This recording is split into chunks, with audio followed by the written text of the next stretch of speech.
Chess, not even once. That's all I have to say about that.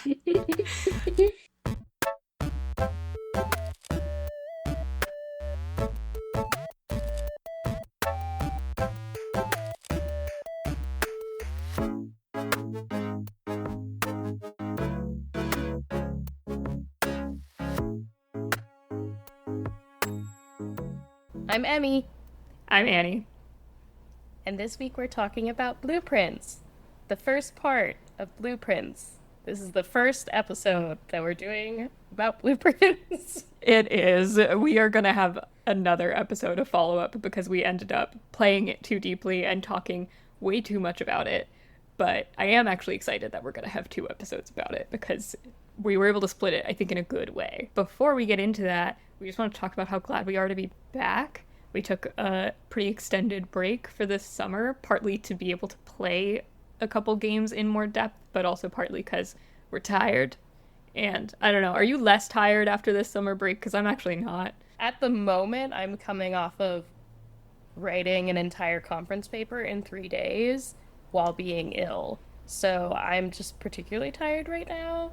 Yes, despite working significantly less over the summer than during the school year, I do not feel more rested.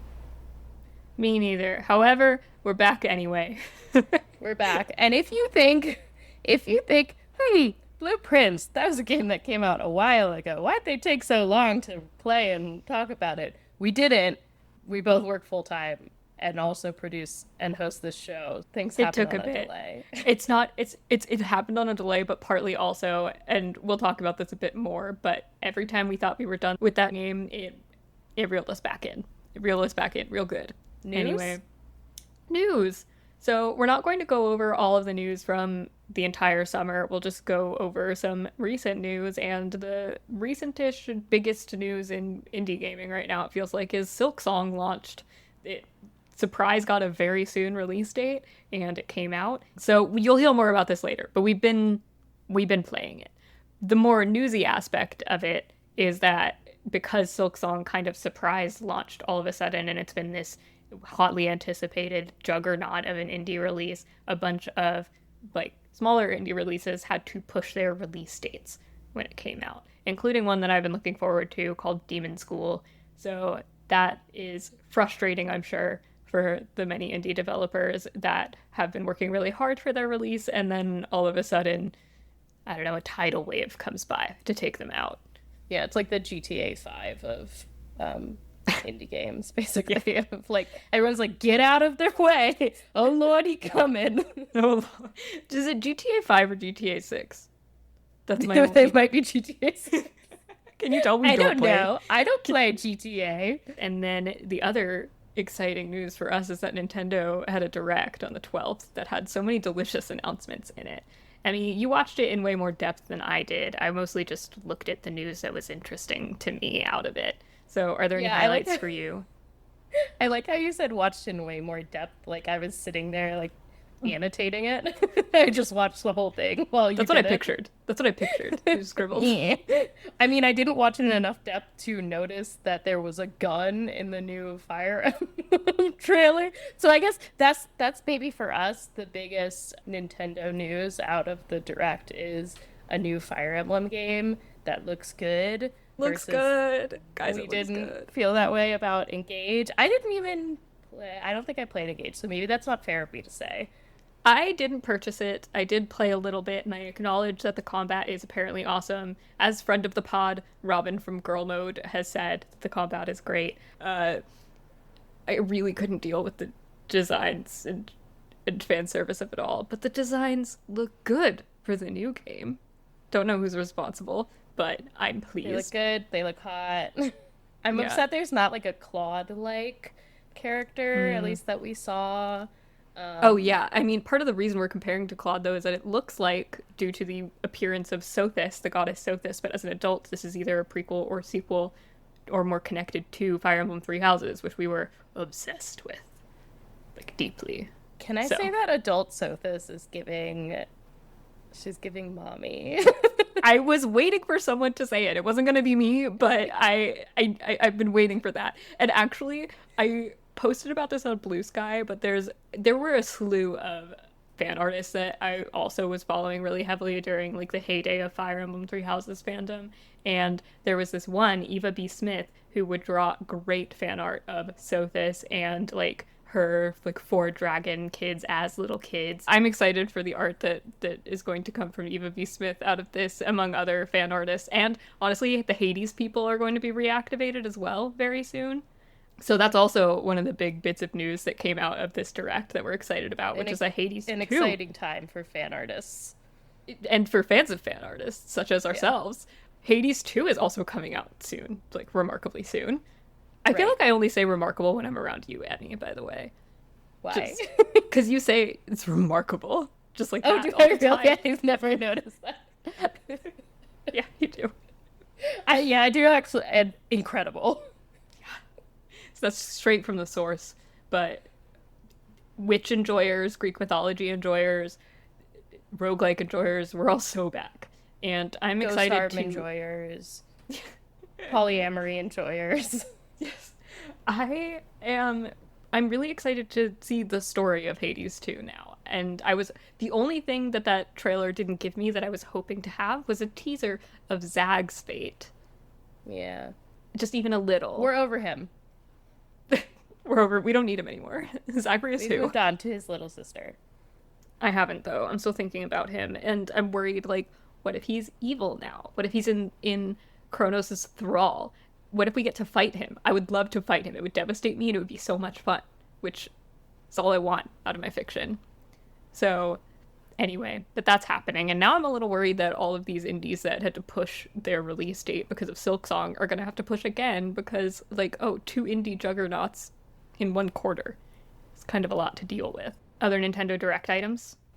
It's kind of... I feel a little embarrassed, but a new Mario Tennis might actually be the thing that gets us to purchase the Switch 2. When you say us, don't lump me in. Also, you shouldn't be embarrassed, but that's not me.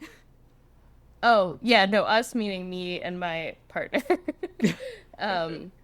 We've coalesced enough to be a single purchasing force for a Switch 2. And it's because we would like to play Mario Tennis together. That's cute. Well, you're a former tennis star. Yes, we both play tennis, and not star is very generous for someone who only made varsity in her senior year. You're a star to me, Annie. Small high school. The other news actually that I wanted to mention isn't gaming news in general, but some of you know this already if you've been following Girl Mode. I've been posting about it on Blue Sky as well, but I have actually started streaming games with Robin, our friend who does Girl Mode. She's been the main driving force behind it. I feel like she does so much more work than I do for it, but I'm there too. We're playing games most Wednesdays at 7 Central, 8 Eastern, and it's been so much fun to do. You should drop your Twitch. Oh, right. I should probably say we're playing at Parallel Players. It's spelled exactly how it sounds, the word parallel and the word players. And yes, most Wednesdays around 7 in the evening, Chicago time. I definitely had to get over my fear of being bad at video games in front of people. I have not gotten better at video games. I've just gotten over the part about where I'm bad at them in front of everybody. But you sure have engendered a lot of funny clips. Thank you. I'm trying. We were talking the other day about how we probably have enough clips for a supercut of me being excited about violence in a way that is a little concerning, among other things. So if you would like to experience that in real time, we'll definitely post the links for the live stream, and I post about it on Blue Sky as well whenever we're going live. So please follow along. Yeah. It's very fun to watch Robin, like, ferry you along in whatever gaming circumstance that you're in. We should also shout out Robin's handle on Blue Sky, too. We'll put it in show notes, but just Robin Bombas is Robin on Blue Sky. That's it for me on news.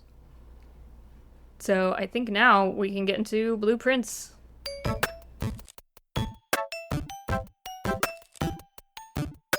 So many times, Emmy and I were playing this game and we thought, I'm feeling like I'm close to the end. And then one puzzle would lead to another, and we were never that close to the end. We pushed back recording this so many times because there was more to do. So this is a crowning achievement for us. And I'm really excited to relay some of that long battle to you. Yes. Like we were like, okay, let's take a little break for the summer, regroup, build up a little bit more of a backlog, and let's take the time to play a game that's a little bit longer. I was expecting like a little bit longer, to be maybe 40 hours, if that, and I think my current hour count on Blueprints is like 120. Yeah, it's something obscene for me as well. Which, to be clear, is like includes having played 2 credits and getting to room 46, and then probably like another 80 hours of playing post credits. Yes. And so that is actually how we're going to be organizing things today, or at least that's the plan. We want to talk first about the main objective as presented by the game, which is finding room 46 in this 45-room mansion, which I'll get into. And then we want to talk about everything that happens after that. Because a lot of the reviews, discussion online that introduced us to the game seems to stop at when credits roll, which is the room 46 mystery. And there's simply a lot more to uncover once that happens. Yeah, so there's no content for the late game sickos out there, and that's the niche that we want to fill. Truly. And to be clear, content-wise, there are plenty of forums and things available for the late game sickos, which we certainly became very quickly, and we just want to talk about it because I've been rattling the bars of my cage. Like, can anybody please talk to me about this thing? And nobody except Emmy is listening. And I'm trying to save as you, always. Emmy, from being the only, as always, honestly. Okay, Emmy, do you mind if I give you a bit of an intro and background of the game, and then we can get into it? Yes. Okay, here we go. So Blueprints, released on April 10th, 2025, is a first-person puzzle game in which you play as a teenage boy, Simon P. Jones, who has been named as the heir to his great-uncle Herbert Sinclair's estate. However, you can't come into your inheritance, you being Simon, until you've fulfilled a condition set forth by your uncle, which is to reach the mythical 46th room of his ever-changing 45-room mansion. Each day, you start in the entrance hall at the front of the mansion, and the goal is to open doors and draft rooms from a pool of options that will form a path as you move forward to the back of the mansion, where an antechamber provides access to room 46. And to be clear, in the beginning of the game, it's never outright stated antechamber equals getting to room 46. It's just sort of implied, and then it becomes very clear as you go on. There are many obstacles in the way, aside from forming the correct path. You'll have to manage resources like gold for purchases of tools and food, gems used to pay to draft special rooms, and keys for unlocking doors. You'll also have to manage your energy in this case being represented by steps. You start the day with a limited number of steps that you can take, and going into a room costs a step. So these steps can be replenished by eating, drafting bedrooms with special resting powers, or other clandestine means. Either way, the mansion resets each day when you run out of steps or when you decide to call it a day and go to sleep. And then in the morning, you begin fresh. The mansion and its grounds also hold many secrets, including possibly the secret of where Simon's mother disappeared to years ago after anti-government insurgents became active in the nation. After all that, you learn that finding room 46 is really just the beginning. For some background on the actual development, the game was primarily developed by Tonda Ross, who was inspired by the book Maze, Solve the World's Most Challenging Puzzle by Christopher Manson. Emmy, were you familiar with this book at all before going into this? No, not. Me neither. Tell me about Christopher Manson. Me neither, and I'm a puzzle book kid, but actually I would like you to please click the archive.org link in the document that we have up together. Please click that and just take a look at the book. And I'll tell people a little bit about it. The book featured 45 maze puzzles and a mail-in prize for whoever solved the largest challenge first. If you're unfamiliar with the book, like I was, but the name is ringing a bell, that's because Christopher Manson is actually featured in Blueprints. Ross contacted Manson, who hoped to develop a puzzle in the game, specifically, as we'll discuss later, the gallery room. The paintings in there are designed by him and attributed to him. So I recognize the name from the plaques next to those paintings in that room. And the game, The Blueprints, is also actually just dedicated to Christopher Manson. So there's a lot of his DNA in this, which I had no reference for. And then I also actually tried to buy a copy of Maze, but it's super out of print and very expensive. Like the best I could find was a $500 copy on Amazon, which was not happening. So luckily, there is an archive.org scan of it, and we'll include that in the show notes in case anyone else also wants to look through this thing. So as Ross was developing this, it seems it started as more of an enthusiast project. He wanted to make a tabletop game that included the concept of drafting, but then he realized that, hey, Unity can be free, and decided to make it a video game instead. He played Gone Home and The Witness before starting development on this game. And then he also later brought in a couple of partners, including David Polino for creating digital assets in the game, and then the jazz group Trig and Gusset to do the soundtrack. Apparently, the team had a playable build as far back as 2021, but had spent the time since balancing the game and expanding its lore. Comparisons have also been drawn with the Myst games, which I can only talk about a little because I bounced off Myst pretty hard when I first tried it. And then it has also been compared to more recent, very puzzle-oriented games like Animal Well and Tunic, the latter of which I really love. But also, Tunic is like a 20-hour game. So when I went into Blueprints, I was expecting it to be a little bit more like that, 20, 30 hours. The answer is no. But people have also been comparing it to Return of the Obra Dinn, which I haven't played, but I did think of that developer's other game, Papers, Please, as I went through Blueprints, because the anti-fascist themes were way stronger with Blueprints than you'd at first think. Emmy, where do we even begin with Blueprints? Where would you like to start?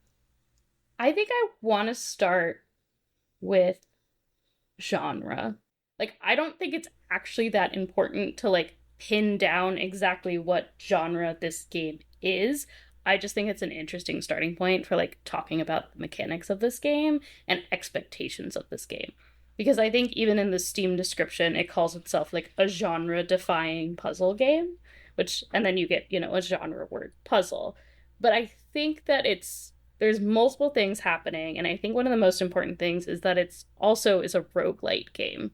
Like, it's a run-based game. You are putting down room blueprints to form a path through this house to gather clues, solve puzzles, but ultimately, like, you can't get to room 46 if you don't have a path that works, and it's random. There's things that can happen that can change a degree of the randomness, but fundamentally it's a run-based game, and that was something that was really successful for me, and I think not successful for some other people, because I think if you don't like the run-based aspect of it, or like the run gameplay is not satisfying enough for you, you're just going to get frustrated because you can't always solve a puzzle or do the thing you need to on a given run depending on how luck turns out. And so if you're happy to, like, start another run and see different things and try again, then I think you're going to have a good time with this game. And if that gameplay isn't engaging enough to you, I think it will just be incredibly frustrating. This is true. And it wasn't frustrating to me. Like, I mean, we've talked about roguelike games on this very podcast. We both enjoy those. So that was not a frustration aspect to me. But it definitely is a game that builds up over time. As you learn more, it gets faster to do certain things and take certain shortcuts. And as you discover certain things, there are certain puzzles you can only solve if you set up for it the day before. So you have to be prepared to go day by day with these puzzles. It's not just you can stand in front of something solving the puzzle, although there's plenty of time in which to do that too. Which, for me, that is what made this game successful for me. Because I actually, like, as I was going through this game and thinking about comparisons to, like, puzzle games, I just did air quotes, bunny ears, I actually don't know that I love puzzle games. or Hmm. at least not puzzle games that don't have very clear rules. But what I do really like is mystery games.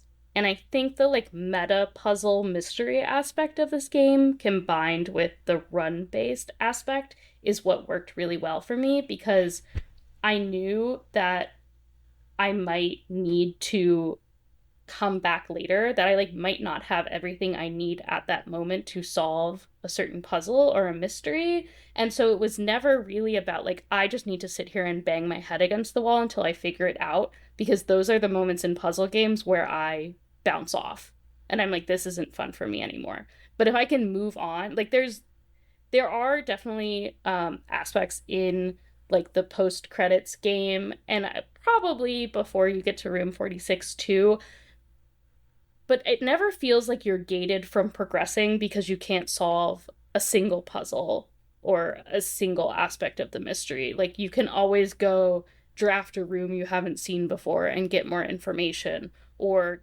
have a new run where you have more items. And so that thing, which I think frustrates some people because they just want to be able to use the resources they already have to solve it. For me, that actually was kind of a relief because it just meant like I can always come back to it later and I might just not have what I need yet.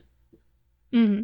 The game is, I will say, generous in that way. And I think that Tonda Ross in an interview actually described their post 2021 development as widening the well, which included padding the game out. Padding is the wrong word because it's not like it's unnecessary, but padding the game out with more clues so that you could discover one way around something that previously maybe only had one hint in one place that you could miss. So if you find one or the other clue, you can still get forward, which I think was nice.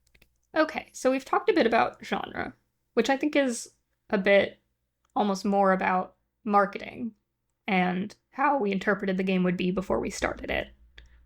And now we've played it quite a bit. Yeah. I wanted to talk, I mean, even before that slightly and going off of our conversation about genre and like marketing and expectations, I went into this game like I don't think I even watched the trailer. Like I had read the Steam blurb when we were looking for games that were coming out, and then I was like, "Oh, it's first person. I don't know if I'm going to be able to play it." Um and then you really wanted to play it for the podcast, and I was like, "Okay, I really would like to play it. It sounds like there's a lot of chatter about this game. Let's see if first person works for me." And in this case, actually, it was. I just have to be careful of like not run around too much, or else I get a little nauseous. Um, Same. so one, that was a real win that I was able to play a first person game without getting sick. And two, I really like how this game starts and you kind of, at least for me, because I didn't go in with like any knowledge about the gameplay mechanics that like you're drafting rooms, I didn't even know that. I like had a lot of joy figuring out what I'm doing. Like as soon as you like get in, because you don't get any kind of tutorial. Like you get sort of diegetic hints that are like maybe you get a note card on like a table or something that's like, hey, like think about this. But really you just like go up to a door and you click on it and it shows you an array of three rooms that you can pick from. And so you sort of have to start figuring out like, what am I doing? Okay, I'm like laying down these tiles, and then you just you get that really nice roguelite loop of like, I'm getting better and better at this thing and I'm starting to have a strategy. I very consistently would go left first, lay down something straight, and then get a corner, and then go back to the right, straight corner, build out the two sides, and then come back to the middle and start laying things out. Oh. Yeah, I watched, before we got into it, I watched the trailer, and I know we talked about it as an upcoming game that we were curious about. Looked very up my alley, I believe, when we were looking at the Steam page. But I also didn't totally know how the gameplay was going to go, even from that, because the trailer's mysterious. Early on, now it feels so long ago that I don't remember what I really used to do, but as time goes on, you discover a note that hints that doors in the west wing of the house are less likely to be locked. So, what I would do first was I would go right. I would fill out that area as much as possible, unlocking some rooms and collecting resources until I hit a locked door. Then, once I hit a locked door, I would path back to the entrance hall, and then I would start going left and up. Normally, I made my way toward the back of the house by going up on the west side, if that makes sense. Mm, Like going from yeah. southwest to northwest, and then moving east toward the antechamber. That was very effective for me also because one of the permanent improvements you can make to the house as you path forward is you can draft a room called the foundation. And once you draft it, that foundation is permanently placed in a certain part of the house, though you can move it later through like a complicated process. So eventually, my goal for a run often changed, or at least had a pit stop of try to get to the foundation first, which offers you some doors that will open up to other paths, and then keep going forward. Yeah, my foundation was like fairly early in the house. I think it was like rank 4. So the each row is called a rank and there are 9 ranks in the house. So I think mine was like rank 4 on the west side. That was very surprising to me to learn that it was so early in your house because mine was on rank 6. How long did it take you to reach how long did it take you to reach the antechamber? It didn't take me very long. Like I reached the antechamber like day 10 or something as I was figuring things out. But what I didn't understand about the antechamber is that you get there and it's just sealed seals. There's no door, it's just this white wall, even though there are 3 doors into it, and every door is like that. And you learn as you go, as you pick up notes, as you read diaries, or just run into them. There are levers in certain rooms of the house that will open those doors, that will open the white wall into the antechamber. So it took me a long time to actually get into the antechamber because I was just not getting it about the levers for a long time. Yeah, I think I may have gotten like to the antechamber next to it, I guess, to rank Mm-hmm. 9, let's say, on like run 5 or something. Like I had a couple really successful early runs, but I think in terms of actually getting to room 46, because as we'll discuss, there's quite a once you get into the antechamber, it just gives you a way to continue because you can't, of course, just go into the antechamber and get to room 46. So getting to room 46, I think I did on day 31 because I don't know if this is a Mandela effect, if this was something that existed and they took out of the game, but I swear to God that in the first note you get that you have 30 days to do it. Because the whole time I was playing, 30 or 60 days, the whole time Huh. I was playing, like, I was like, oh shit, oh shit, oh shit. I'm getting close to day 30. And then I ended day 30 and I was so close and I didn't get it. And I was like, fuck. What's gonna happen? Is this game gonna end? Am I never gonna do it? And then it was fine. And then I was trying to find information about this and I was like, this seems to just be a thing that I made up. I don't know where that came from. I think you did make it up. I don't know if there I was a don't time limit put I on was it. but like it was so in my head that I was like, I gotta make sure I do this by day 30. Huh. I don't know where it came from. Yeah, if you reach day 30 and you haven't made it to room 46, the ghost of Herbert Sinclair appears in your house and smites you down. That's the price.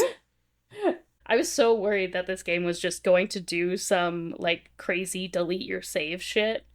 When I hit day 30, I was like actually distraught. Ah, I was so close. And then it was day 31 and I was like, oh, it's fine, I guess. yeah, then when it loaded into day 31 and nothing changed, were you sitting there like, the second I move, is this a fake out? Is it gonna crash? I don't know, but I was like, I can't believe they didn't hold up their promise.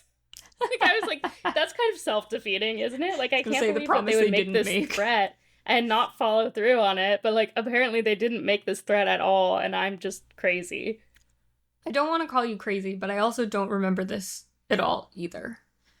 I don't So, know where it came from in my head. there are plenty of times where, not a time limit, but where knowing when you started and how many days have passed is useful for a puzzle. So, at least maybe that made you more aware of those things than I definitely was for a long time. But I don't think I also made it to the antechamber way, not way later than you, but I started playing after you, and I think it was like day 38 or 48 for me. I was a struggling, and I would like to blame the luck of it all, but I think I was also just really bad at it for a long time. And I You also did get have really bad luck for a while. I remember that being a part of your journey. I was like, why are you having such bad luck in this game? that's just bad luck in this game, bad luck in general in my life. It all carries over. But I do remember very specifically finally reaching the antechamber and screaming. I was so excited, and then I screamed in frustration because what happens when you reach the antechamber is a plinth arises from the ground to present you with a key to the basement, and then a note that says, to go forward, you must go below, or something along those Mm. lines. And so then I was Yeah, I like, think it's like to fuck. go up, you must go down. Something like that. Yep. So I didn't have enough steps that run to continue with this key. So I was like, okay, so next run I have to make sure I have way more steps than I did when I reached the antechamber so that I can keep going because it never ends.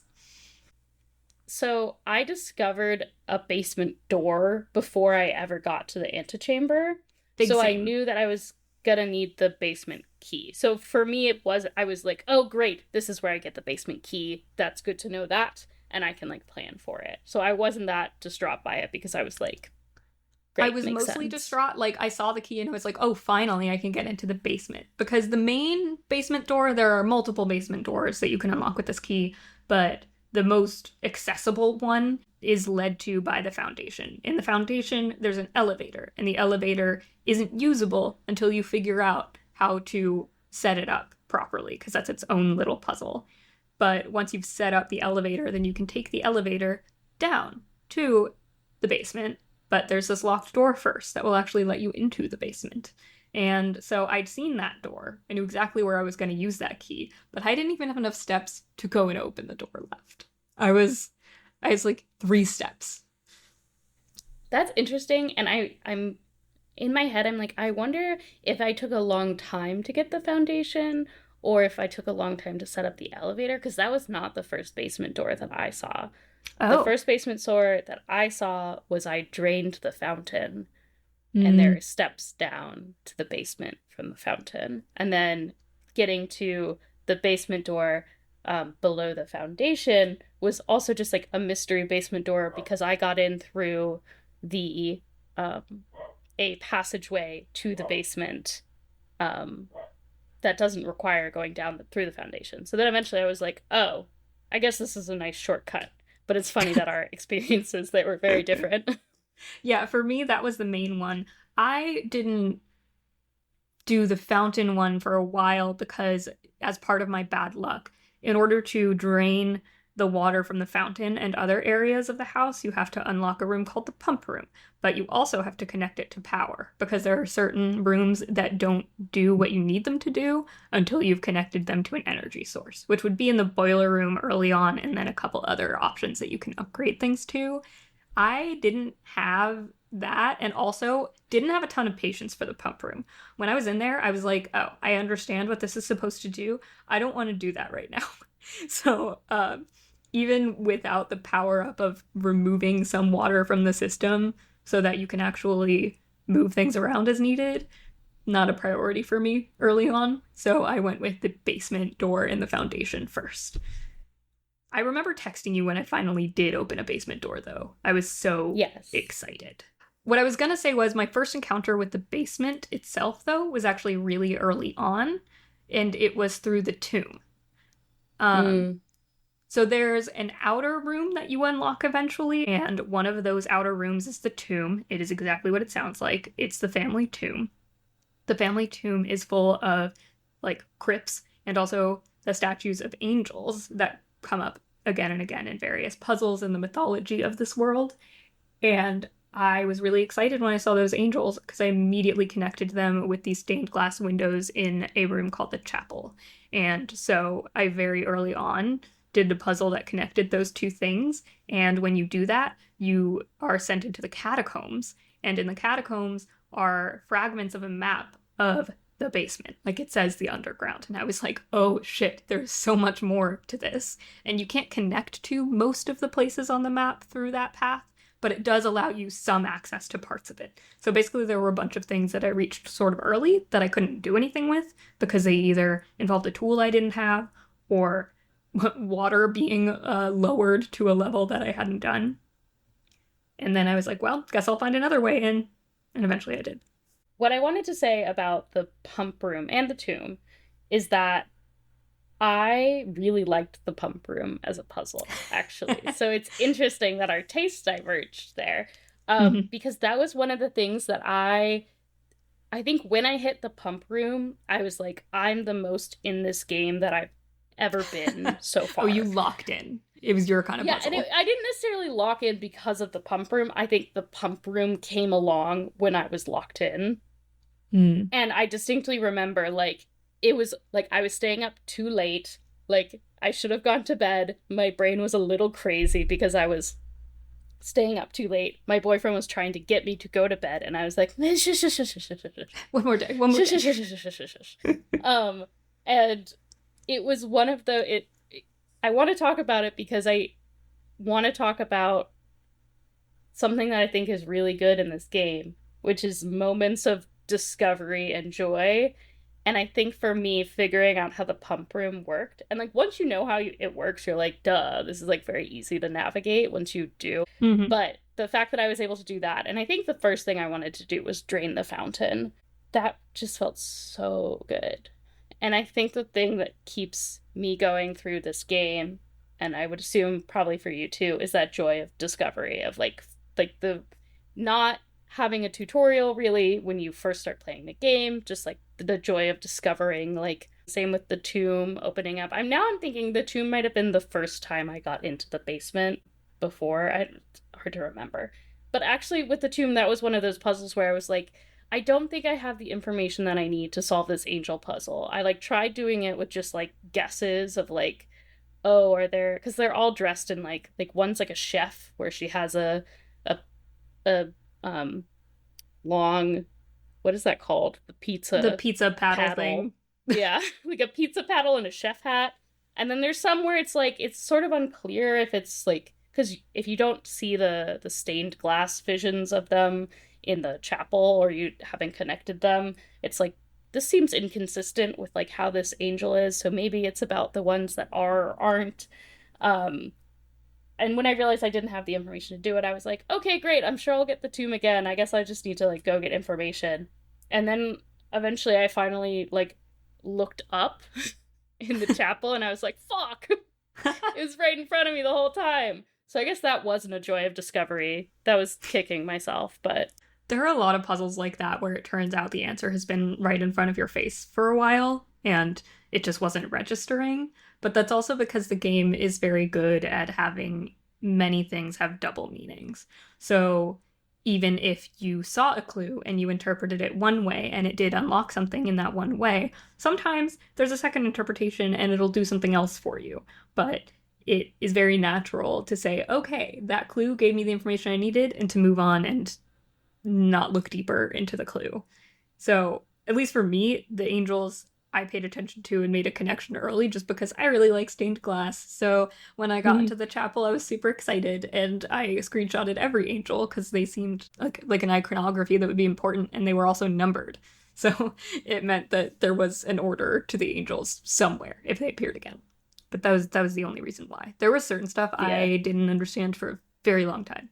Very, very long time. Super embarrassing. But when you did discover something that you weren't embarrassed about, yeah, the thrill of that was a high that I was chasing quite a lot throughout this game. It feels really good when you figure something out and when you're able to connect several pieces, like the angels. And like, I think especially when you get the answer before you hit the puzzle is always like a good thing of like, here's like, it's first of all, it solves the puzzle of this mystery clue that you didn't know what to do with. And then also you could just immediately solve the puzzle. And that was sort of like, I did have the reverse with the chapel. I just literally hadn't looked up to see them at all. And then I was like, oh my God, it's so clear. There are parts of these games, which I also wanted to talk about. Many parts of this game, especially post-credits, not surprising. There are parts of this game that are super obtuse and like require a Pepe Sylvia level of like connecting the dots between many, many things.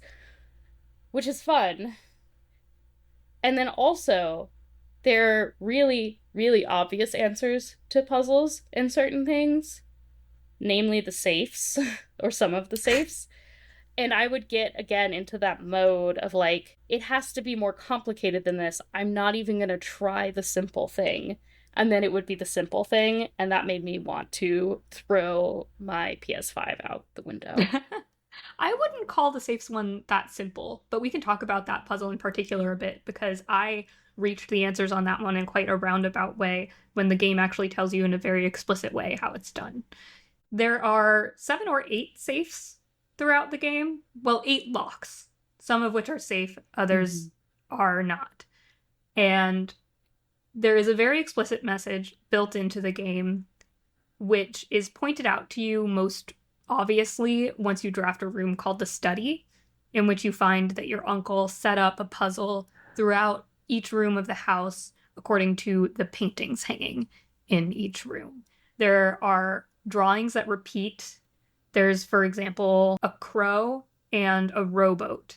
And the point of that puzzle is to put together the 2 words that like overlap except for one letter. So in this case, you would understand that they represent crow and a row. And then the answer to that puzzle is C. And so in every room of the house attached to that specific location on the grid is a letter. And once you put all the letters together, the 45 letters, you understand a message. And that message is about what it takes to unlock all of the locks in the house. I mean, when did you actually put that message together? It was probably before I got to room 46, but closer to when I got to room 46 than earlier, I guess. Because I feel like you don't get the study until a little later. And there are multiple clues about it, like in the classroom or in the commissary, that's like, can you spot the difference? And I was thinking not about the subject and the names of things, I was thinking about the pictures themselves. And so it took me getting to the study and getting a much more explicit hint about it. And then also in the study you find out that like they'll always be in that position in the grid. So then you also need to know how to lay out the missing letters. Yeah, that was the part that I just was oblivious to. And the reason it took me forever to put together the whole message is I didn't connect the fact that that letter was always going to be in that location at in the house, regardless of what room you drafted. So for a long time, I had like serial killer type notes in 2 pages of my notebook where I was figuring out what letter each pair was. And then I had this jumble of 45 letters and I was like, but what does it mean? What order do I put it in? Because I'm a fool. And it's interesting because there's another puzzle that is grid-based that is something that stays the same with the room and not the grid. And so the answer to the puzzle changes with the layout of your house. Wait, which puzzle is this? The chess puzzle. Oh, yes. Okay, that's true. Which we can talk about in a bit. That's where I really got screwed over with bad luck, by the way. The chess puzzle. Yeah. Chess, not even once. That's all I have to say about that. So that message, which, do you remember the exact words of the message? I can bring it up if not. Yes, I do. Oh, please tell us. If we count small gates, wait, okay, sorry, this is a tongue twister. If we count small gates, 8 dates, crack 8 safes. Excellent. And so the double meanings there's a few, but small gates, if we count them, that is in reference to how one of the quote-unquote safes that you unlock is not a safe, but it's a small gate to an orchard that gives you some extra steps each day. That was actually one of the first, like, I collected the answer for that, but then was stupid and didn't explore the grounds enough. So I didn't actually happen upon the orchard for a long time, even though I knew the answer from very early on. The other safes that I managed to open up as I was making my way through room 46 were ones that I just sort of, like, I figured it out because I was like, this is the only information that's been provided to me in this room. And then a couple of them I know I got frustrated and looked up without understanding why that was the answer at all. Yeah. There were some I brute force. You mentioned that one, the one in the office. Yeah, but the one that specifically I was referring to, that I was like, this is too simple, it couldn't possibly be this, is the boudoir. Because there is a safe, and there is a picture of the room and the safe on Christmas. And I was like, clearly the point of this picture is to point out that the safe is here because it's hidden a little bit behind a screen. Yeah. And so I was so convinced I need to get a magnifying glass to see what's on the safe in this picture. And it did not occur to me until I looked it up. So I guess it never occurred to me that the date for this safe would just be Christmas Day. Because to me, I was like, that's too obvious. Like, it's clearly not that. I didn't even try it. Yeah. And each safe, to be clear, does have like, it's just 4 numbers is the answer. That's what the code is. I don't think you should beat yourself up about that one so hard. I don't think it's like obvious. I just tried it because I was like, there is no other information in this room that could be numbers. Others took longer. But I do think where this game really shines is in those bigger puzzles than in the small ones. Although I did just say I really like the pump room. Yeah. Well, it blew my mind when I realized that the whole house was a message. That was joyous to me. Yes, I think that's the like really satisfying part of this game that's a little addictive is pieces that connect all to each other and you have to have multiple runs to put them together. That I find really satisfying and what I really enjoy about this game rather than specific like single room puzzles that you can solve with everything at your hand. Yeah. Like the gallery puzzle. I hate the gallery puzzle. The gallery puzzle made me quit. The gallery puzzle I did give up. So the gallery specifically is a room that shows up sort of later in the house. It took me a long time to discover it. And question for you. Yeah. Did it show up before or after you got into room 46? I honestly don't remember. I think it only showed up for me after I got into room 46. Okay. Which kind of makes sense. You don't need its information in any way to get to room 46, and then the things that it reveals are only relevant to later puzzles. But the gallery is the room that is in homage to and seems to have been worked on with Christopher Manson, because the gallery contains 4 paintings, which apparently Christopher Manson designed, and they are attributed to him, like in a plaque on the wall. But the puzzle of that room is that you have to input the name of each painting next to it, and you're given a certain number of letters for each title, and the painting is supposed to be some kind of pun that you're able to figure out from staring at it for a long time. And then you get other clues from various sources about what that could mean. There's a clue that pops up somewhere that tells you that all of the words will be synonyms for each other, which I would like to argue with somebody about because I don't think that's true. I managed to figure out 2 of the names through a lot of troubleshooting, and then after a while I got so mad that I looked up the other 2. That was how that room went for me. This was the room that, like, I got to room 46. I was like, hooray. And I was like, I wonder what the post-credits is like. And so I played, I got to the gallery, and I was like, I'm done with this game, actually. Or it got me to the point where I was like, I'm now okay looking things up. I, like, very sparingly would look things up before, but it was really, like, I had to really be stuck and frustrated to look it up. And with the gallery puzzle, I was like, I'm fully okay with looking things up now. And then that changed again as we started working together, but, like, I was like, I need to take a break from this game. Like, I hate this. I hate this puzzle. This is what I hate about puzzle games. Fair. I definitely did go through, and we may talk about this more in like the post credits section of the game, but I definitely got very obsessed, very addicted with the game and the motion of it and trying to reach room 46, which took me longer than you. But we also were playing the game up till the credits largely in isolation, or at least I was fully in isolation. You had your boyfriend also playing. You were in quarantine. But yeah, I genuinely was. Like, if I was unhealthily staying up too late to play this game, there was nobody trying to convince me to go to bed. So I stayed up too late to play this game. Yeah. And I definitely eventually also had to let go of some of the, like, I'm a smart person who can do this. I had to balance that with my actual mental health and, like, being an adult in society.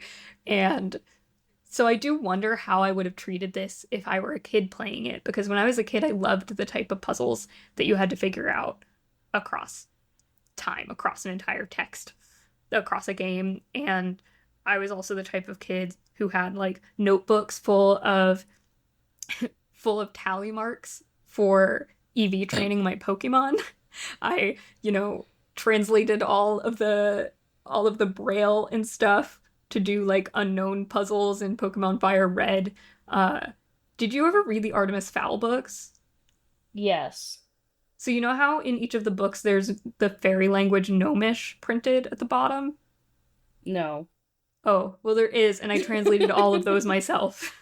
Like to do as a child, so I have those written out somewhere as well. So this game was like built to scratch an itch that I've always had, and then it became really unhealthy when the itch wouldn't go away with certain puzzles. Yeah. It also, even in the joy of discovery bit that we were talking about, which is something that I really love about this game, the Pepe Sylvia stuff could get so unhealthy too, because we were rewarded in thinking in a conspiracy-like fashion, where we were like, this thing must be significant, and there must be a bigger meaning, to the point where it like tortured us. Yeah. And I still have so many questions, which we'll talk about later. This game very much came in waves for me, of like so into it and then like fading, hit the gallery puzzle. I was like, I'm done. And then you caught up to me. I think when I had hit that, I was waiting for you to catch up to me because you hadn't had the time that I had had to play. And I hadn't even reached 46. Yes. And then so you got a little ahead of me, actually, because I had stopped playing. And then I was like, well, now I want to catch up to Annie. And I want to, like, know what's going on with her. And then eventually we were like, we have to talk. We wanted to not talk to each other that much about it because we wanted to save our thoughts for the pod, as it were. But eventually we just had to. And I think that my enjoyment of the game went way up once we started doing that. Because I do think, like, this is, to me, a very social game, even though it is not a multiplayer game. And I think it harkens back to the, like, days of being on the playground and, like, hearing conspiracies about games. That's like, oh, if you enter in this, like, code in whatever, like, it'll reveal this thing. And sometimes that's true and sometimes it's not. But, like, it was learning it through your classmates or whoever. So I have to shout out my friend Emma, because she was playing and said that she was playing with her partner and was really enjoying that. Like, they were just handing off the controller and whoever wasn't playing was taking notes. And I also really enjoyed doing that with my partner. That was like one of my favorite parts about this game, is like the way that I connected with like my friend Emma talking about it, and my partner, and you, and I don't know. I also think the internet, like, writ large, did a good job of dealing with this game and, like, not spoiling things. Like, I was kind of amazed that, like, throughout my entire thing, even when I looked it up, I never got spoiled about, like, what was happening unless I was explicitly trying to look it up. And I think, like, IGN or maybe Polygon had guides that, like, had spoiler text and had, like, increasingly informative hints, and I really liked that approach, and I really appreciated it. I first want to respond to your feeling of, like, being on the playground and telling each other secrets about the game, because that is totally the feeling I had even when I was just scrolling through various Reddit threads trying to figure certain things out. It's like, oh, well, my uncle at Nintendo said, but also certain things that sound too good to be true, and then people would be like, I wish I had taken a screenshot so that I could tell you about it for real and prove it, but this is how you do this. This is what happens when you enter this room at a certain time. And I really did love that aspect. And the game did get a lot more, even though I enjoyed the journey to Room 46, it did get a lot more enjoyable to me when I started talking to you about it and we started playing together. And what we started doing after a while was we would just call each other when we were both playing, and we would be on the phone for like 2 hours, sometimes more, just doing our own runs of the game, telling each other stuff we were discovering. It was so much fun. We even eventually, for a late game puzzle, put together a Google Doc to keep track of certain things that we were discovering, because it really would have been such a like time-consuming endeavor to do it on our own. I was going to say, I really liked when we were on the phone together. I think we called it like a remote sleepover. Is how it felt. It was genuinely wonderful. And that's something that I've done sometimes with my sister, especially when we were both playing Breath of the Wild or Tears of the Kingdom. I miss those times of us being both on the phone in different parts of the world, struggling at the same time with with various fights, and it was really fun to do that with you. Well, we talked about it in our first episode and probably in the Hades 2 episode about being in like a cultural moment when Hades first came out and how Mm. much fun that was. I don't know that we were like ever on the phone playing at the same time, but the fact that we were just both really in deep to the same game and like same with Fire Emblem Three Houses, like and connecting with the fandom or like consuming fandom content. It like feels like it's a maybe a once a year thing, and I always really enjoy those moments. Yeah. Let's talk about then reaching room 46, I suppose. Throughout the game, there's something that you can pick up called drafting strategy. And there are 5 volumes of it. And I remember feeling blind until I finally read like a helpful volume of drafting strategy. Because Really? I wasn't thinking about certain room synergies because I did not, for some reason, pick up the foyer for a long time. Like, I wonder if you have to read it before it's in the pool. So let's talk actually a little bit about the rooms, since the hallways thing is part of it. Color is a big deal in this game, which actually I believe Maddie Myers at Polygon pointed out that there isn't really a good colorblind accessibility option for this game because you do need to be paying attention to categories defined by color. So there are blue rooms, which are the more quote unquote standard rooms of the house. Then there are purple, which are bedrooms. They're all a different type of bedroom, and some of them have pretty good synergies with the other. There are hallways, which are orange. The foyer will make sure every hallway that you draft after you've built the foyer will be unlocked, which is nice because one of your big fears, or at least mine, as you go through the house is running out of keys. Like, you have a door available to you and you can't open it because you just have no freaking keys. And then there are green rooms. Those are all garden-y, so they're often outside, or if they're not outside, they're like a little solarium enclosed within the house. And they are also associated with gems, which you need to gather a bunch of in order to draft certain rooms, because that's what the cost is. Then there are also shops. Those are yellow, and those, there aren't very many of them, but you can purchase things like keys. There's the commissary that will have a wide range of tools every day. There's also in the commissary an arcade cabinet for a game called Dirigiblocks, which is apparently forthcoming in an update. So that's when we know I'll get sucked right back in, whenever Dirigiblocks happens. Because what if the whole story is unlocked behind Dirigiblocks? Maybe that's where your mom is in Dirigiblocks. I did want to just circle back to, yeah, that one of the first things that I thought when playing this game is like, boy, is this game inaccessible. Like, just in terms of like color blindness, like there's so much like red and green happening, and then even it's really hard in like the lighting to tell green and blue apart sometimes. Like, I multiple times have been like, I can't tell whether it's green or blue, and I have no like issues with my color vision. I guess it's like, as an engineer who worked on accessibility in software, to me, I'm like, this is the most obvious like glaring issue, so it was kind of shocking to me that it wasn't addressed. But I also have heard that like, and it might even already be shipped, but I did hear like the number one priority they were working on to update the game was colorblind mode.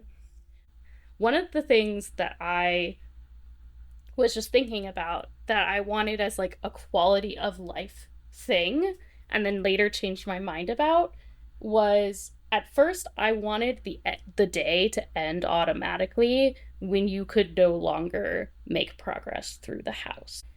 But actually, when I made the most progress on the game, it was because I had hit the end of my run early and had a ton of steps, and I was like, well, I should go like wander around the grounds. And so I think it's actually a really good thing that they don't automatically end the run, because otherwise I think you don't have as much incentive to go explore those things, which is really necessary for making it through the game. Yeah, that would be not good, because it would make the definition of the end of the day as when you can't move forward anymore, which is like just not the case. Well, that was when like I went in having this I didn't have preconceived notions, but developed preconceived notions of like, the grounds are just place setting. And so one of the other like moments of like joy and discovery is unlocking the garage or putting power to the garage so you can open the garage door and get to the outer room. And that comes pretty early, but all of a sudden it's like, oh no, the grounds actually really matter. There's stuff to discover on them, and it is not only the house. But I think before I had that realization, I was like, well, like I can't do anything else. I wish it would just like not make me do another click. I had the opposite experience of the grounds, but that's because of my time-honored tradition of doing not the thing the game wants you to do first. Because when I was like, okay, a game wants me to move forward, and this was not my first day by any means, but about like a week in game time, I was like, okay, time to do something else. And I was like, well, if I don't move forward into the house, what else is going on around here?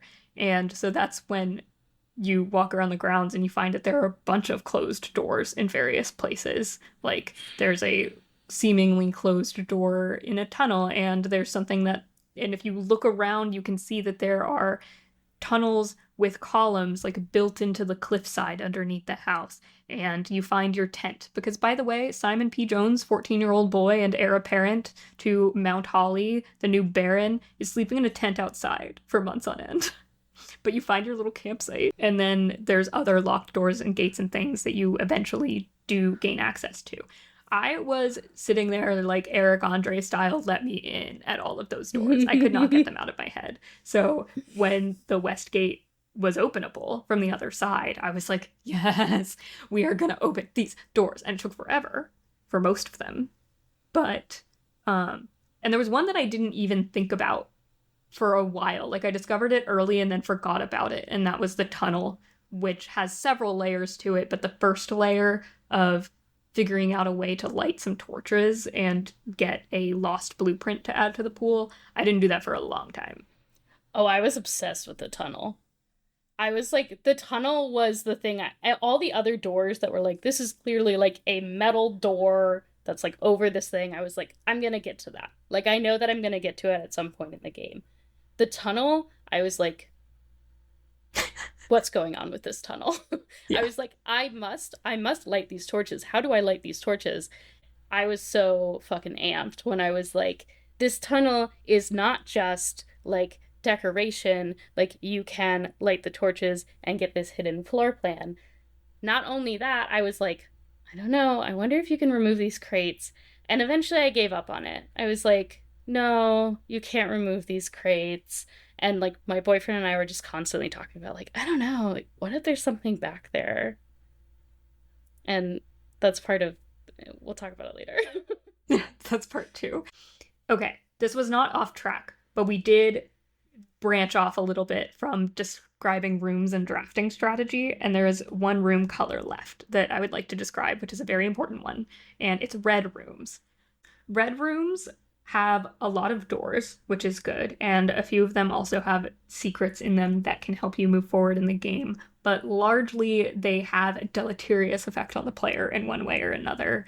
They, for example, can take money from you, they can take items from you, sometimes they just don't do anything at all and it's a dead end with nothing inside. I'm looking at the lavatory, though it is pretty funny that the only bathroom is a red room, like it's a bad room that you don't want to draft.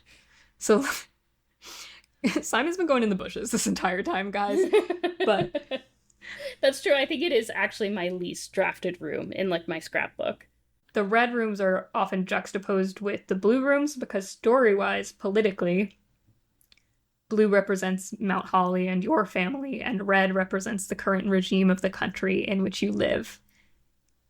So your family, as you discover, and as we go into, and we can go into more about the character's mother, but your family has historically been against the current regime. So when you see a red room, you know that it's not just bad news in terms of like the effects it's going to have. Red is associated with this like sort of fascist regime in the country at the time. So with all of that strategy going forward, that's all the stuff you need to keep in mind as you go toward room 46.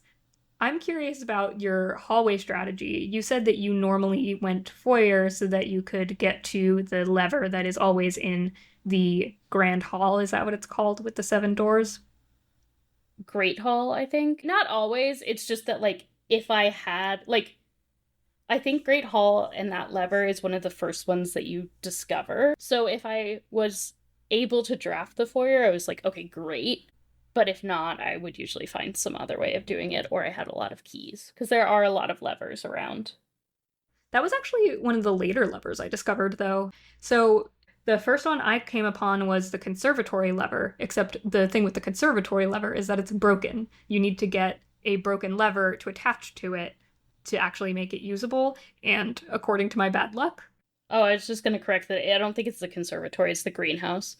greenhouse. I always mix those two up. But yeah, so according to my bad luck, I just never had broken levers with me to attach. That is So crazy to me. yeah, you said you were running way too many most of the time. Yeah, or not too many, because like you can only have one, but like I don't think there was a single I don't know that there was a single run I had that I didn't have a broken lever. Lucky you. That's all I have to say about that. And then the first lever that I actually used was the secret garden lever, which talk about a wonderful discovery moment. Do you want to talk about that one? I think that I had Yeah. said to you, I'm like, I still don't even know where to use the secret garden key. And you were like, I'm not saying anything. I'm not saying a word. Yeah. Yeah. So the secret garden key is one of the special keys you can get in the game. But the secret garden key is one that, again, you can only use it if a door is already locked. So first of all, you have to run into a locked door. Second of all, the key, the secret garden key, only fits in the door. It will only unlock a door if you are drafting a room on the eastern edge of the manor.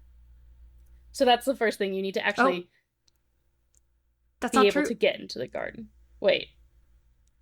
Yeah, fun fact. You don't have to do it on the eastern edge, either side of the house. Oh, I don't know why I was Mm-hmm. so sure it was eastern edge. Maybe I just usually had more eastern edge. And I maybe mean, I I was so normally focused on draft it like on the the west because I normally, yeah. my favorite thing to do was draft it off of the foundation once I reached it. Oh. However, yeah, you can draft it because green rooms most often can be used on either side of the house. You can draft it on either side of the house. Interesting. I don't know why I thought it was only like I had in my head very clearly it was like only on the eastern edge. Okay, well so you have to have it on the edge of the eastern or western edge, I guess, on of the manor. So that's just getting to the secret garden. And then in the secret garden there is a what is that called? Weather vane. A weather vane. Thank you. I'm just like making karate chop Atop a little motions in the fountain. Yeah. air.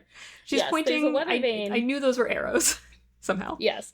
And I don't think they all point. They're pointing in different directions. So there's one that is locked to south, I believe. The bottom one you can't move it at all, at least initially. And so I was just like, okay, let's like move them around and like try them in different configurations. And if you turn all of them to the south, or in I think it's the south, it will reveal a lever.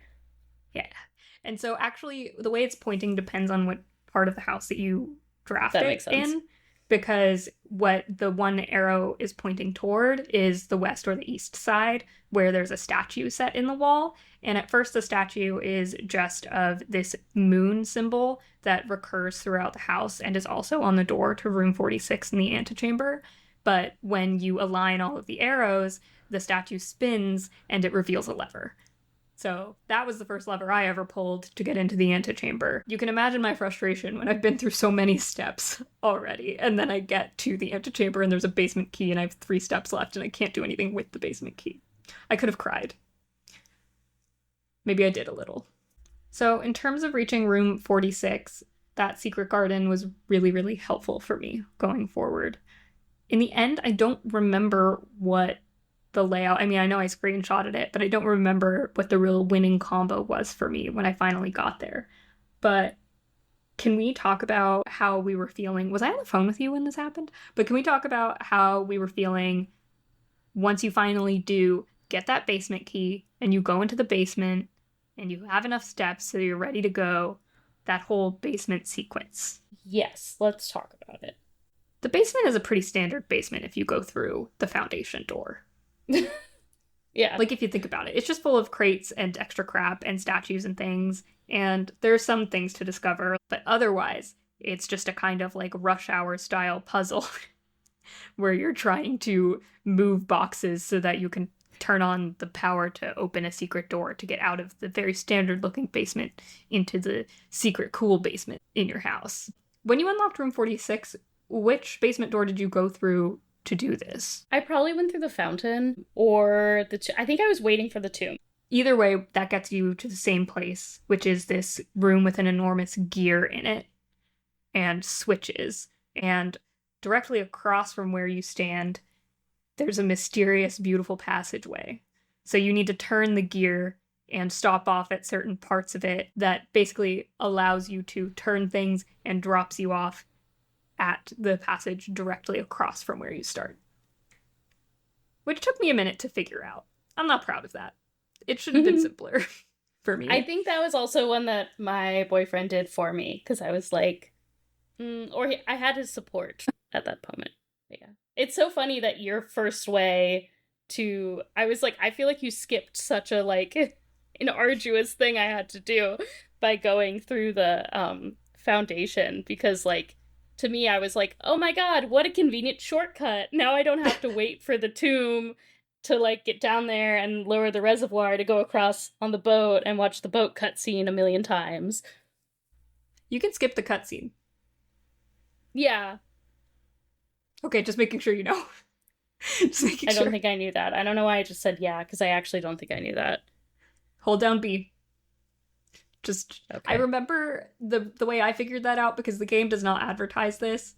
I was really sick of watching the cutscenes of the doors opening in the antechamber whenever you pulled a lever. So eventually I got mad and just kind of button mashed. Because I was like, there's got to be a way. And then the option came up to, if you hold down B, it cancels the cutscene. Yeah, for me, that wasn't a shortcut. It just seemed like it must have been the main way. That was my thinking when I did it. I'm like, yay, the main way to do this. So yes, that's how we end up at the gear room. Once you get across the gear room, there's this really long hallway that's, what does it call it at that point? Do we know? Does it say sanctum yet? No. Either way, there's a hallway. It might just say unknown. Like sometimes it that's says true. unknown. When you reach particularly mysterious places, it says unknown. And the imagery of this hallway is periodically there's the moon symbol again around the tube. So you really feel like you're moving towards something because the moon is there and the moon is important to your family. So as you approach, you reach the end. There's this white glowing room. On the floor is the seal of Mount Holly with its motto, which you probably don't really know how to translate yet, but it's translatable. And on the wall across from you it's the moon symbol still, right? And then the lever for room 46 in the antechamber. On either side of this lever are 4 locked doors. I pretty much immediately forgot about them, by the way. Like, as soon as I was so locked in on that lever. You also can't interact with them. Yeah, like, it's there's not like it says like locked. Icon. It's, again, the type of thing where it's like, they might just be decor. Like, clearly, there's no way they're just decor, but they might just be decor. Yeah. So, yeah, I zoned in on that lever. You pull the lever, the door at the north side of the antechamber opens. So, then you go back upstairs. It turns out your roundabout for going back upstairs must have taken quite a while. Oh yeah, that was like my main issue, is because I couldn't just, like, the first time I pulled the lever, I was like, oh my god, I did it, I have 5 steps left, and like I cannot get back in that because you'd have to go all the way around. So yeah, that's why I was like, oh my god, the basement, a shortcut, like, finally. That's devastating. Because I just zipped right back up into the house at the foundation on the 6th rank. Yeah, and your foundation is so much further north than mine is. Like, if I just went back up the foundation, I still probably would not have enough steps because I still have to go all the way up. No, I got really lucky with foundation placement, which I didn't know was coming. I think, honestly, if I had to do it again, I'd put it exactly where I ended up having it. It's prime. It's really nice. So then you go back upstairs. And you go to the antechamber, and you enter the door on the north side to the mythical rank 10 to room 46. And a cutscene plays. And throughout this time, as you've been opening safes, probably, there have been letters inside that allude to your mother's disappearance and the political circumstances surrounding it. Your mother, it turns out, was a children's book author of some renown, but her books were heavily implied to actually be political, commentating on the fascist regime under which the country lives, though she self-censored a lot. The way it's implied that these books are political is there's a copy of The Red Prince in the nursery, and you read that, and when I first saw that, I was like, oh my god, this is adorable, and I'm obsessed with it. I can't believe that they have a whole children's book in this game. It's very cute, and I love it. And that is a book about a boy who is obsessed with the color red. And it sort of just ends being like, oh, so like I wrote a book for this little boy who you realize eventually is you, Simon. I wrote a book for this little boy who only likes red, and it's the book you're holding. And then you find notes and such, which you might need to use the magnifying glass on. That's like the original version of the book was rejected, and there's a note on it that says, change the ending to political. So you know that the book that you've read, Red Prince, was not the original intended ending. I want to give that context before we talk more about that context is important, especially because you go in and look at that book and you're like, but I'm playing a game called Blueprints, so what's that about? Again, the setup of the conflict between red and blue. So that's who your mother was. She seemed to be against the regime. A lot of people assumed her dead. But what you learn through the letters as you get to this point is that she probably got away. She was smuggled away at one point or another and meant to return. And it's years past the time she was supposed to return. I knew all of this going into Room 46, so when the Room 46 cutscene, just before credits rolled, was her voice reading to you, talking about her legacy and what's been left to you, I wanted to cry. I got chills all over. And I was like, but where is she? And then the credits roll. And you don't even really see Room 46. Yeah, you don't see Room 46 until you make it again. Yeah, you gotta do it again to actually experience Room 46. But I was really... I don't know what I expected, I guess, for when credits rolled, but it wasn't that. How did you feel throughout that cutscene, throughout all of that? I love that cutscene. It almost made me cry just from like the excitement I was feeling of getting there. It was also like, again, my partner had been like pretty involved with me up till that point. And then in the post game, he was kind of like, I don't know what's going on with you. But like he was upstairs or something, and I like stopped before I got to Room 46, and I texted him and I was like, do you want to see me open Room 46? And we watched it, and then he's like, so what's in Room 46? And I was like, I don't know. Why would you ask me? How would I know? You're like in tears, like, I don't know. Yeah. So that is how we reached Room 46, where, as I said, that's really only the beginning. And again, when I first started playing this game and I was seeing all the hype around it, because it was quite hyped, like it was immediately very fascinating to people. There's even a review in the New York Times. And if you read reviews, they basically only talk about the idea of getting to Room 46 and how the gameplay works. And it's true. You understand the gameplay and all its aspects quite well in the process of getting to Room 46. But in terms of actual content and lore and story, it feels like, I think I told a friend, I was like, that's baby stuff. That's baby stuff. He got mad at me, which is fair, because I was being rude. But it feels like only You're scratching always part the of surface. like... You're part of a toxic community. I'm the toxic community. It's just me. You're the person who was like, by playing Elden Ring on easy mode or whatever, you robbed yourself of being able to learn. No comment, okay? No comment about that. I haven't even played Elden Ring, okay? I'm not good at it. In any case, yeah, reaching Room 46 rolls credits, but there's so much to do after that. So at least in terms of my thoughts on this game up to that point, I had a good time. The thrill of discovery really gets me. And I liked the roguelike stuff, and then there are certain quality of life things that I think could be added and improved, but I will say they actually have added some already. For example, the safes and this happened, I think, in the time I was playing it, you used to have to reopen safes every time, and you would want to because there's usually a gem in there, but it's annoying to have to enter the code every single time. They did an update where the safes just stay open. That was great. I noticed that and I was like, am I just crazy? Did I usually close it? And then I realized I like didn't. But yeah, that update happened and that's why. That update happened and it was nice. And once you reach room 46, you still have so many questions. And thankfully, some of the stuff afterward begins to answer it. So I think for next time, we will talk about the late game stuff. The stuff for the sickos, the hardcore puzzlers, the people who can't let the questions go, whether or not it's healthy. That's what part 2 will be about. Do you have any final thoughts on part 1?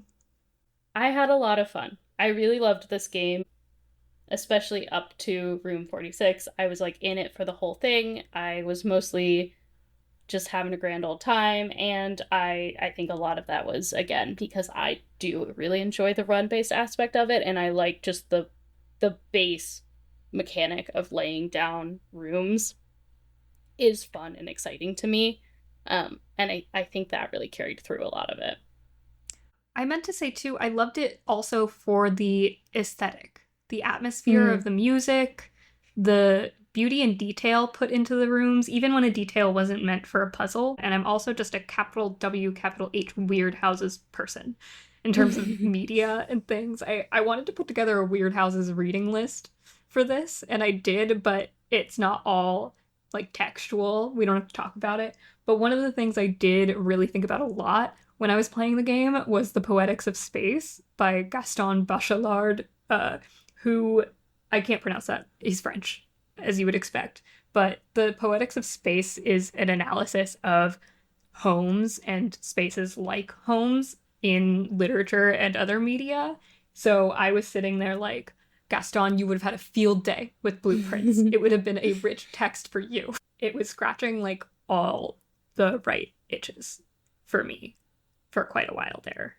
Also, my favorite color is blue. I was delighted that there was so much blue. I would, before we go, just like to read one quote from The Poetics of Space, which we can also talk about more later. This section of the book is talking about dream houses. And sometimes that's a house about which you have literally dreamed. He also references a house from childhood that you half remember and which stays with you. So after that discussion and giving some examples from literature, Bachelard says, "Thus the dream house must possess every virtue. However spacious, it must also be a cottage, a dovecote, a nest, a chrysalis. Intimacy needs the heart of a nest." So much of this game was about making a home and learning about the people who lived there and what the home said about the people who lived there. There also is a particular room called the Dovecote that comes up. So I thought a lot about that, about getting to the heart of this nest and what it meant to be inheriting a home and making it into your home, which is, once you roll credits, how the house is described, your new home. I also grabbed my copy of Simulacra and Simulation, which I think is actually quite relatable to a late game puzzle, but that could be a part 2 discussion. Yes. Now that we've done our due diligence of recording a 2-hour podcast about getting to room 46, I can't wait to record a 4-hour podcast about part 2. That is, of course, the pre-edited version. No promises.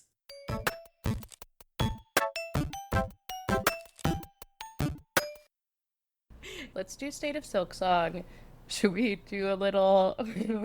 It's time for the State of Silksong. I just, turned into a newscaster for some reason. And now, live from Chicago. We could just try to sing Sherma's song.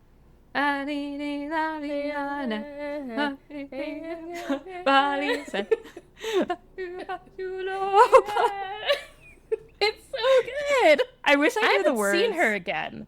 Or him. Yeah, I've only seen her the once so far. I'm assuming she'll show... I've only seen her twice. Twice, yes, because she was also in Pilgrim's Rest. Anyway, we're clearly talking about Silksong now. We've both been playing it a lot. I think we're both still screwing around in Act 1. I have finished Shellwood. Emmy is in Shellwood, it seems. Is that correct? I was like, how did you know that? And then I remembered I texted you a picture and I was like, how the fuck do you get up here? And then like 10 minutes later, I was like, I did it. Yep. Yep. And I was fully asleep throughout that little freak out. So I woke up to all of it. I mean, speaking of being bad at video games, you say you're bad at video games. I am so bad at video games. This game is so hard. But being bad at Silksong does not mean you're bad at video games. It's like in a whole different category of Here's the it's thing with difficult on Silksong. purpose. Okay, here's my theory, which I know we would leave for a full episode, but it's time for State of Silksong. Yes. It's about being patient, and I am not patient. Okay. And that's my main issue. We're sitting here like, you know what, Silksong isn't the problem. It's me. I'm internally too weak. I can't. Yes. I get My that. moral failings are the problem. I know a lot of people have bounced off Silksong in a way that they didn't bounce off Hollow Knight, and it's not getting as good of reviews as Hollow Knight did. And partly I think that's just like, there's no way to live up to the hype of a 6-7 year wait. No matter what, it was going to be something disappointing. And I think it's also partly like a Tears of the Kingdom issue, where like I played Tears of the Kingdom for 300 hours and I love it in its own way, but I don't love it the same way I loved Breath of the Wild, because there's like a je ne sais quoi missing from it. You're laughing at me pronouncing that correctly, but I did. Oh yeah, I wasn't expecting you to say je ne sais quoi. What were you expecting to say? This is just I don't something know. missing. It's not that. Okay. But I also do think my issue so far with Silksong, despite enjoying it and despite being like good enough or whatever to get where I need to go, is that I think there is a little bit of inherent cruelty to the gameplay that wasn't there before, and that does actually make people bounce off.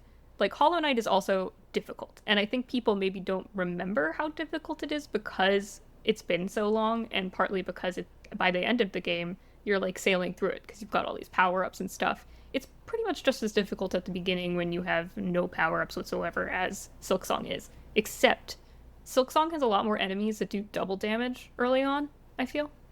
Like, which is really difficult to work with when you've only got like 5 hits to go. And also, a lot of early enemies take way more hits to kill than early Hollow Knight enemies did. Like, it takes even 4 hits to kill some of the easiest little bugs, when previously it only took 3, and that can really make things slow down in a way that is painful, especially for people who don't have the patience. So Yeah. I don't think you need more patience, except for maybe bosses, in which case like I need that too, because you get greedy, you want to do the hits. My issue is just that like I every single time forget that I'm gonna take damage from touching an enemy. And so I'm not paying enough attention to that. And then yeah, patience of like I'm trying to get too many hits in at once. I need to like back up and dodge. I am back in. I'm like back in. And I thought I was gonna bounce off because I'm much worse at it than you. And I just wasn't having that much fun, although I was having a lot of fun when I first started it because I was like, Hornet rules and is so cool, and I love her little cape, and I love her needle, and I love the music, and I love the characters, and I love their little sounds that they make when they talk, and I love all of that. And then I got sick, and I felt so awful, and I was just trying to like take a moment's respite from writing my paper, which was so hard because I was so sick and I had to do it so fast. And it was awful because I didn't have like the mental or physical or emotional fortitude that I needed for it. And so I was like, this sucks and I like don't want to play it anymore and I'm not having fun. And then I got better and I was like, we're so back. Like I did a classic, it's so over, we're so back, because in comparison to when I was sick, I was like, this shit's easy. It's not, like, I still suck at it. It still takes me a lot of tries to do anything. But, like, one, it was so much easier than when I was sick, and I had a lot more, like, energy for it. And I just spent all day, like, sitting and watching TV and playing it yesterday because I got my partner sick. I also was in a mode where I was like, I'm a little stuck, and I don't know where to go next. And so that led to me just like grinding a little bit to earn rosaries and like making sure that I had filled out like every section of the map. And I had to go through, is it Wormwood? Um, there's a Wormways. section, Wormways, yes. Oh God, no! I only like flitted through there and then noped out. I can't believe you've done Oh, that already. oh yeah, that's how I got to You went around wherever to I am. Shellwood? Yes. That's insane.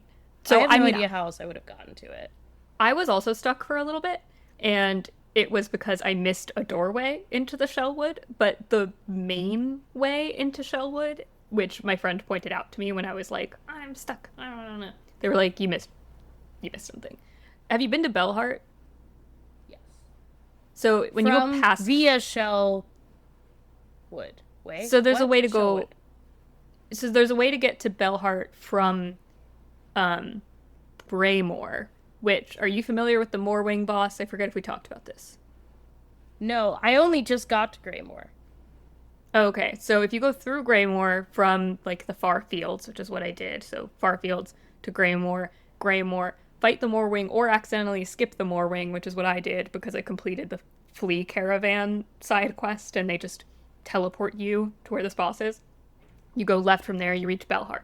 And then if you go outside of Bellheart on the left, then you're in the entrance area to the Shellwood, and in the top left area of the platforming bit there, then you can get into Shellwood. So that was how I approached Shellwood. Gotcha. I went the fully opposite direction. Oh my god. I don't even know how you do that because I thought you couldn't even get to the Wormways until you had the like wall jump, which is what you get once you beat a boss in Shellwood. See, I could really use a wall jump. I could really use a wall jump, but I'm feeling better about my skills now. um, or at least my persistence. I knew that because you can get to. I have a dash, and I also like saw Robin streaming Silksong and saw Mm. her doing some very good platforming using enemies as like a bounce. And I guess I just sort of forgot about the far fields when I was stuck, and I was like, forgot about that. Happens. So yeah, and I just like was grinding a little bit, and then got that key. It's like what I wanted because I didn't want to forget about the door. Although I guess I could have just marked it on my map. Yeah. There are So apparently a yeah, couple doors, by the way, that require a key with a lock yes, on it. I've only found two, and I used my key when I could finally purchase it on the one down in the deep docks. And then I reached a point where it seems like I need another power to continue. That area is BS, though. There is an enemy that throws exploding rocks at you, and it does so much damage, like 3 damage every time you get hit by one of the exploding rocks. And I was ready to throw my switch.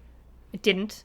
I got through it, and then reached a point where I couldn't go further anymore, and then I really did throw my switch. yeah. Sorry if this is confusing to listen to. This is the first time Annie and I have actually really gotten to talk about Silksong, and with the structure of a full episode, normally we would like scaffold it a little bit more so people know what's going on. But this is, I guess, just for the Silksong enjoyers. You know Yeah. what we're talking about. So now we'll talk about some upcoming games, because I'm sure we will have much more to say about Silksong in upcoming State of Silksong segments anyway. Emmy, would you please take it away? Yes. So I've just got a couple here that I've been keeping an eye on, and then a couple that came up while I was perusing the Steam database. So one that I've been interested in for a while is Henry Halfhead. It's very Super Mario Odyssey in the sense that he can become any object that he touches. So it's sort of like a sandbox game where you can turn into different objects and explore the environment as an object. It's got a very charming, kind of cartoony look to it. That comes out September 16th, or will have come out September 16th, depending on when we release this episode. The next one I want to talk about is one that Annie has streamed the demo of with Robin, Strange Antiquities. This is the follow up to Strange Horticulture and looks very similar. We both played and enjoyed Strange Horticulture a lot, so I am excited to just play more of the same. I'm hoping it's like a similar length as Strange Horticulture, which is like a solid 10 hours maybe was Strange Horticulture. Little less, but it invites replay for different endings. So I Yeah. hope that Strange Antiquities does the same. One difference in gameplay that I'm excited for about Strange Antiquities is that it's set in the same town as Strange Horticulture, but you're able to explore it a lot more extensively than you were in Strange Horticulture, and you have a little bit more freedom of movement. Like in Strange Horticulture, you could only do one expedition a day, and that used up your day, versus this one allows you to move around a bit more. So I'm excited for that exploratory aspect as well, because I really like the weird little world it's set in and talking to the townspeople. I also am excited because this time, rather than about plants, it's about objects, and I love a trinket.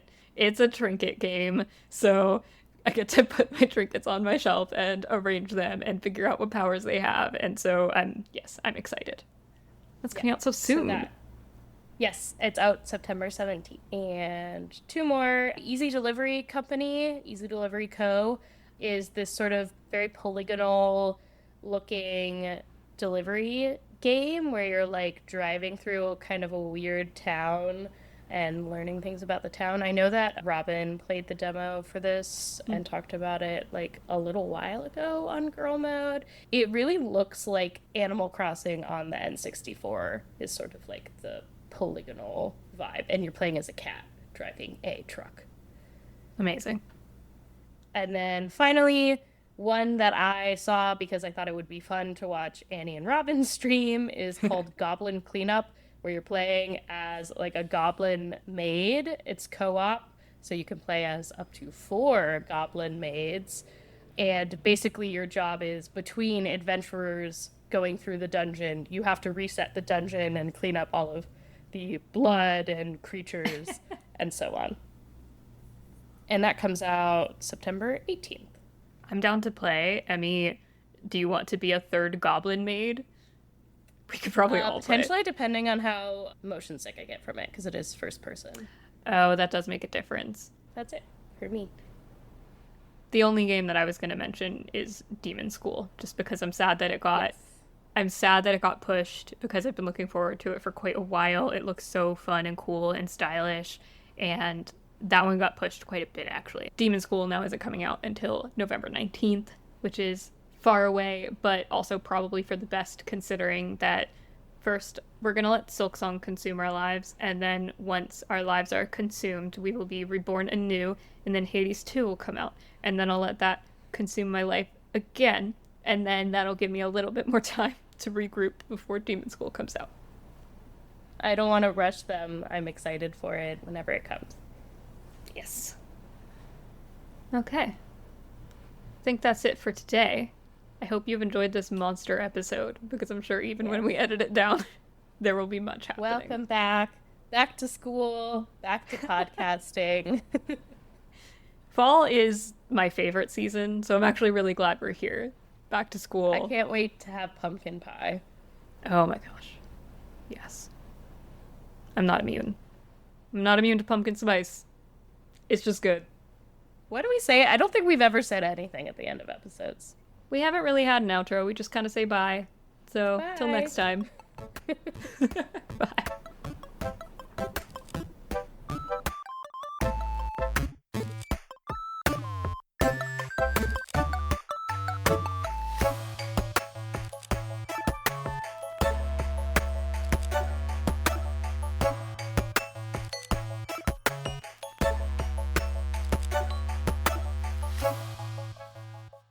Till I next just did a time. big stretch.